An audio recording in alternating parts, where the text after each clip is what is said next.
Something extraordinary happened on the floor of the State House last week. First, some background. So we're almost midway through the 2025 legislative session when bills introduced and passed through the House will cross over to the Senate. But before they do, all bills have to pass a third reading. Third reading is when we see the most House members rise in support or in opposition to bills. When we do, we share why we are taking a certain position, making one of the best times for the public to tune in and observe. Members rising to speak get 5 minutes per bill, unless another member gives you some of their time. We can rise a second time, usually to rebut a point made or to clarify if you feel that your point was misunderstood. It is a time for debate, and all remarks are directed to Madam Speaker to temper the urge to be confrontational. Last Friday, Representative Garner Shimizu of Moanalua rose in opposition to House Bill 1349 regarding Medicaid coverage for income-qualified pregnant persons and children, regardless of immigration status. And he shared why he was voting in opposition. Then Representatives Lisa Martin of Kailua and Amy Peruso of Wahiawa rose in support of the bill and very graciously explained why this bill is important. They did not condemn the opposition, but just explained about the injustices and costs that would incur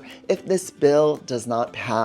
Then Rep. Shimizu rose again to speak a second time. Madam Speaker asked if he was rising again in opposition. He said no and stated that he was rising in support. He thanked Representatives Martin and Peruso for sharing such useful information. There was a murmur on the floor, and Rep. Ikaikahasi from Kalihi started to clap. Many others, including myself, immediately joined in the warm applause. I was so in awe of Representative Shimizu. This was the first time I've seen someone change their mind, much less publicly declare that they had done so. And that could only happen because he was present and listening, and because he possesses a genuine kindness and humility. Over the last 2 months, he and I have worked together on 2 of the same committees, and I have found him to consistently show up with thoughtful questions, critical thinking, and a genuine openness to learning. Well, he was teaching that day, and as soon as the session adjourned, I gave Representative Shimizu a hug and told him how inspired I was by his actions. I hope I will be open enough to really listen to the other side and allow myself the grace to change my mind and be courageous enough to change my vote when I believe it's warranted. He reminded all of us that we are all capable of changing our minds after we learn new information. Bravo, Representative Shimizu, and thank you for setting such a fine example.